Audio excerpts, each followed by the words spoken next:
बिस्मिल्लाहिर्रहमानिर्रहीम। अस्सलाम वालेकुम व्यूअर्स, मैं हूं तंजीला रियाज और आप देख रहे हैं मेरे यूट्यूब चैनल। तो आज मैं आपके साथ शेयर करूंगी आलू और गाजर के पराठों की रेसिपी। यकीन करें बच्चे तो इसे ना मांग मांग कर खाएंगे, इतने ही मज़े के बनते हैं।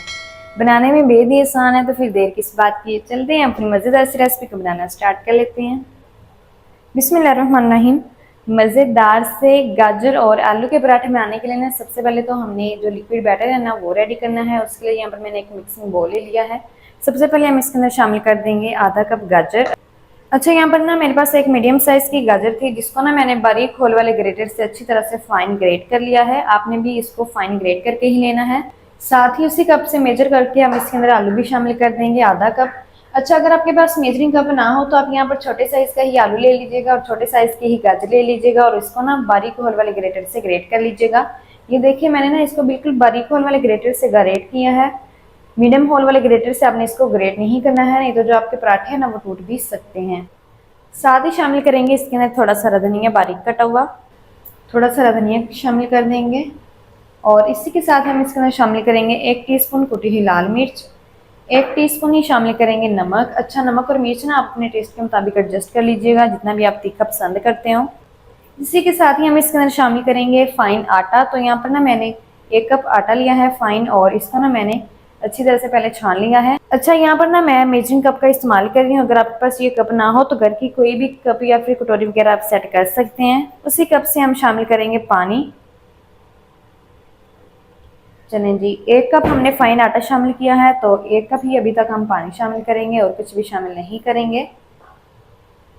हैंड विस्क लेंगे और अच्छी तरह से ना हमने मिक्सिंग कर लेनी है। एकदम से हम ना इसके अंदर ज़्यादा पानी नहीं शामिल करेंगे। पहले पानी हम 1 कप शामिल करेंगे, अगर कम हुआ तो मज़ीद और शामिल करेंगे, लेकिन अगर हम ज़्यादा शामिल कर देंगे ना तो फिर ये जो लिक्विड है ना वो ठीक नहीं बनेगा। इसलिए पहले हम कम ही शामिल करेंगे और मिक्सिंग कर लेंगे। तो आपके सामने ही मैंने मिक्सिंग किया, तो अभी तक ये जो बैटर है ना काफ़ी ज़्यादा गाढ़ा है, तो इसके अंदर मज़ीद और पानी शामिल करेंगे। तो उसी कप से ना हमने इसके अंदर तकरीबन आधा कप पानी और शामिल कर देना है। चलें जी, आधा कप पानी मैंने शामिल कर दिया है। अभी तक भी हम इसको चेक करेंगे, अगर कम हुआ तो मज़ीद और शामिल करेंगे, लेकिन पहले हम मिक्सिंग कर लेते हैं और चेक कर लेते हैं कि अभी तक पानी कम है या फिर ज़्यादा है। अच्छी तरह से मिक्सिंग कर लेंगे, अच्छी तरह से मिक्सिंग करेंगे ताकि इसमें ना कोई भी लंग वगैरह ना बने। अल्हम्दुलिल्लाह से देखिए, यहाँ पर ना मैंने अच्छी तरह से मिक्सिंग कर ली है। अल्हम्दुलिल्लाह से बहुत ही कमाल का पराठों के लिए जो हमारा लिक्विड बैटर है ना बनकर रेडी हो चुका है। तो इस टाइम पर ना हम इसके अंदर शामिल करेंगे 1 अदद अंडा बाइंडिंग के लिए।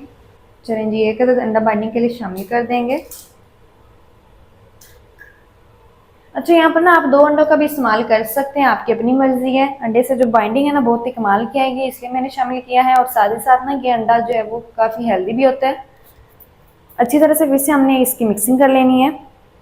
अच्छा, इसके अंदर हमने कोई और चीज़ शामिल नहीं करनी है, ना ही कोई और स्पाइस शामिल करेंगे, क्योंकि नमक और मिर्च का इस्तेमाल करते हुए हम आज बहुत ही कमाल के पराठे बनाकर रेडी करेंगे।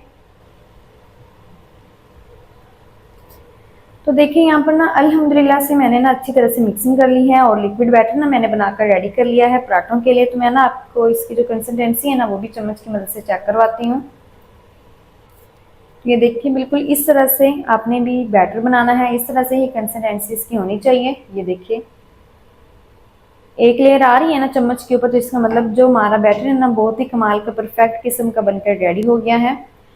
अच्छा, ये जो बैटर है ना वो आपका गाढ़ा भी बन सकता है, पतला भी बन सकता है, क्योंकि यहाँ पर ना तो गाजर और आलू का इस्तेमाल करेंगे ना, अगर आप मेजरिंग कप का इस्तेमाल करेंगे फिर तो आपका जो बैटर है ना वो बिल्कुल मेरे बैटर की तरह ही बनेगा। अगर आप मीडियम साइज के ही गाजर लेंगे, मीडियम साइज का ही आलू लेंगे, तो पानी कम या फिर ज़्यादा भी हो सकता है। इसलिए मैं आपको दिखा रही हूँ कि कंसिस्टेंसी इस तरह की होनी चाहिए।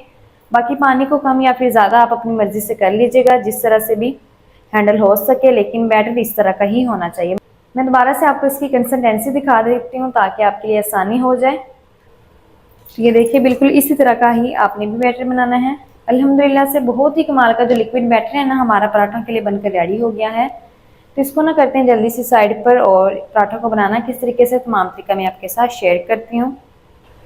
तो मज़ेदार से पराठों को बनाने के लिए ना यहाँ पर मैंने एक फ्राइंग पैन ले लिया है और फ्राइंग पैन के अंदर जो घी है ना वो मैंने 1 टेबल स्पून शामिल कर दिया है। घी को ना हम अच्छी तरह से ग्रीस कर देंगे फ्राइंग पैन के अंदर। अच्छा, आपने घी का ही इस्तेमाल करना है, क्योंकि जो घी से पराठे हैं ना बहुत ही क्रिस्पी बनते हैं। लेकिन अगर आपके पास ये फिर भी ना हो तो आप यहाँ पर कुकिंग ऑयल का भी इस्तेमाल कर सकते हैं। फ्लेम को इस टाइम पर ऑन कर देंगे और घी को हल्का सा गर्म कर लेंगे। तो जैसे ही घी हमारा हल्का सा मेल्ट होगा, अब हमने करना क्या है, जो हमने लिक्विड बना के रखा हुआ है ना, उसके अंदर सबसे पहले चम्मच चला देना है। चलें जी, चम्मच चलाने के बाद जो लिक्विड बैटर है ना, इस फ्राइंग पैन के अंदर डाल देना है। 1.5 चम्मच हम लिक्विड बैटर का शामिल करेंगे और इस लिक्विड बैटर को ना हमने फ्राइंग पैन के अंदर फैला लेना है। इस तरह से फैला लेंगे। चलें जी, पूरे पैन के अंदर जो है वो मैंने बैटर को फैला लिया है। 2 मिनट तक ना हम इसको एक साइड से पका लेंगे ताकि ये जो इसके ऊपर वाली लेयर है ना वो अच्छी तरह से खुश्क हो जाए। ये ना एक टिप है, जब आपके पराठे की ऊपर वाली ये जो लेयर है ना ये खुश्क हो जाएगी तो इसका मतलब है कि जो आपका पराठा है ना वो एक साइड से अच्छी तरह से पक चुका है। तो फ्लेम को मीडियम रखेंगे और एक साइड से ना हमने इसको तकरीबन 2 मिनट तक सेक लेना है ताकि इसकी ये जो ऊपर वाली लेयर है ना ये भी खुश्क हो जाए और ये नीचे से भी अच्छी तरह से पक जाए। फिर इसकी वजह से ना जो पराठा है ना वो हमारा टूटेगा नहीं। तो 2 मिनट तक मैं इसको एक साइड से पका लूँ, फिर मैं आपको दिखाती हूँ। तो देखिए पराठे को ना मैंने एक साइड से 2 मिनट तक पका लिया है अल्हम्दुलिल्लाह से। ये देखिए पराठा हमारा एक साइड से अच्छी तरह से पक चुका है। तो ये पैन को भी छोड़ना शुरू हो चुके हैं। इसकी ऊपर वाली जो लेयर है ना वो अच्छी तरह से खुश्क हो चुकी है, तो इसका मतलब ये पक चुका है एक साइड से। इसको ना हमने निकाल लेना है एक प्लेट के अंदर इस तरह से, क्योंकि हमने इसकी साइड को चेंज करना है। आप चाहें तो स्पैचुला की मदद से भी इसकी साइड को चेंज कर सकते हैं, लेकिन उस तरह से ना इसको हैंडल करना थोड़ा सा मुश्किल होगा। इस तरह से हम प्लेट के अंदर निकालेंगे और इस तरह से हमने इसकी साइड को चेंज कर देना है।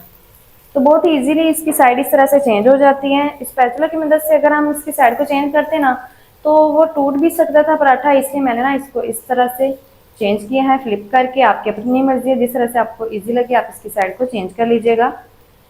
साइड को चेंज कर दिया है तो दूसरी साइड से भी ना हम इसको तकरीबन 2 मिनट तक ही मीडियम फ्लेम पर पका लेंगे ताकि जो पराठा है ना अंदर तक से अच्छी तरह से पक जाए, बाहर से क्रिस्पी और कुरकुरा सा हो जाए। 2 मिनट तक मैं इसको पका लूँ दूसरी साइड से, फिर मैं आपको दिखाती हूँ। तो दूसरी साइड से भी पराठे को ना मैंने 2 मिनट तक पका लिया है। अब हम ना स्पैचुला की मदद से इसकी साइड को चेंज कर देंगे। अच्छा, अब मैंने जब इस स्पैचुला की मदद से इसकी साइड को चेंज किया ना तो बहुत इजीली चेंज हो चुकी है साइड, क्योंकि ना ये दोनों साइड से अच्छी तरह से पक चुका है पराठा, तो इसलिए बहुत इजीली इसकी जो साइड है अब चेंज हो चुकी है। पहले हमने प्लेट की मदद से इसलिए इसकी साइड को चेंज किया था क्योंकि वो एक साइड से पका हुआ था और एक साइड से कच्चा था, तो इसलिए वो टूट भी सकता था। तो अब दोनों साइड से ये अच्छी तरह से पक चुका है, तो आप स्पैचुला की मदद से भी इसकी साइड को चेंज कर सकते हैं और ये देखिए इस तरह से उठा भी सकते हैं। अल्हम्दुलिल्लाह से देखिए बहुत ही कमाल का जो पराठा है ना हमारा गाजर और आलू का बनकर रेडी हो गया। तो माशाल्लाह से देखिए कितना कमाल का क्रिस्पी क्रंची बन चुका है। फ्लेम को इस टाइम पर ऑफ कर देंगे और इसी तरह से ना हमने सारे पराठों को बनाकर रेडी कर लेना है। इसको मैंने निकाल लिया है। इसी तरह से जितना भी बैटर रह गया ना, जितना भी लिक्विड रह गया, सबके मैं पराठे बनाकर रेडी कर लूँ, फिर मैं आपको दिखाती हूँ इसका फाइनल लुक। बिस्मिल्लाहिर्रहमानिर्रहीम। तो माशाल्लाह अल्हम्दुलिल्लाह से बहुत ही कमाल के आलू और गाजर के पराठे हमारे बनकर रेडी हो गए हैं। तो माशाल्लाह ये देखिए अल्हम्दुलिल्लाह से बहुत ही कमाल के बन चुके हैं। यकीन करें खाने में ना ये बेहद ही मज़े के, बनाने में बेहद ही आसान है। अच्छा, आप ना इनको इस तरह से रोल करके भी खा सकते हैं। अच्छा, आप रोल करने से पहले इसके अंदर कोई भी सॉस या फिर चटनी वगैरह भी लगा सकते हैं, बहुत ही मज़े की लगती है। माशाल्लाह से देखिए अल्हम्दुलिल्लाह से बहुत ही कमाल के आलू और गाजर के पराठे हमारे बनकर रेडी हो गए हैं। बच्चे तो यकीन करें इसे मांग मांग कर खाएंगे। जब आप इसको एक दफ़ा बनाएंगे ना सभी का दिल खुश हो जाएगा। तो आप इसे घर में लाजमी ट्राई कीजिएगा। तो माशाल्लाह जी ये थी हमारी आज की रेसिपी आलू और गाजर के पराठों की। आलू और गाजर के पराठे मज़ेदार टेस्टी किस तरीके से बनाए जाते हैं तमाम तरीका आपके साथ शेयर कर दिया है। वीडियो चल गया तो वीडियो को लाइक और चैनल को आपने लाजमी सब्सक्राइब करना है। मिलते हैं नेक्स्ट वीडियो के साथ, तब तक के लिए अल्लाह हाफिज़।